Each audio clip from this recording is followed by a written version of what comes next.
శకునాలు చెప్పే బల్లి కుడితిలో పడ్డట్టుగా తయారైంది ప్రశాంత్ కిషోర్ పై. భారతదేశంలో వాళ్ళని గెలిపించాను వీళ్ళని గెలిపించానని చెప్తాడు. అతను అతన్ని నమ్ముకుని ఓడిపోయిన వాళ్ళకి చెప్పడం. జగన్ ని గెలిపించానని చెప్తాడు, మమతా బెనర్జీని గెలిపించానని చెప్తాడు. ఇప్పుడు మమతా బెనర్జీ ఓడిపోయింది అతని టైంలోనే, కమల్ హాసన్ ఓడిపోయింది అతని టైంలోనే, అఖిలేష్ యాదవ్ ఓడిపోయింది అతని చేతిలోనే.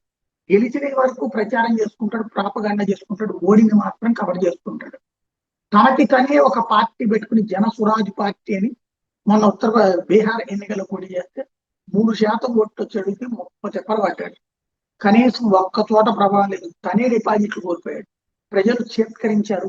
అతని మేధావిత్వం ప్రపంచం అంతా ప్రచారం జరిగిన అదంతా ప్రచారానికి పనికొచ్చింది తప్ప అతనికి లేదు. ఇప్పుడు ఎన్నికల్లో ఓడిపోయాక ఇప్పుడు అతను ఎవరు పిలవట్లేదు. మమతా బెనర్జీ కూడా ఓడిపోయాక, తమిళనాడులో స్టాలిన్ కి కూడా ఇతనే, వాళ్ళిద్దరూ ఓడిపోయాక ఇప్పుడు ఇతని అది కవర్ చేసుకోవడానికి విజయ్కి నేను ఎప్పుడో చెప్పాను అన్నది మన ప్రచారం చేశాడు. విజయ్ పార్టీ అయితే ఇతను కాదు మేము పెట్టుకుందని తేల్చి చెప్పేసి, దాంతో ఇక పరువు పోయింది. ఇప్పుడు 4.5 ఏళ్ళు ఏం చేయాలో అర్థం కాదు. కాబట్టి బీహార్ అవుట్స్కట్స్ లో అంటే పాట్నా అవుట్స్కట్స్ లో ఉన్నటువంటి ఒక వృద్ధాశ్రమంలో చేరుతున్నాడు, ఒంటరి ఆశ్రమంలో చేరుతున్నాడట.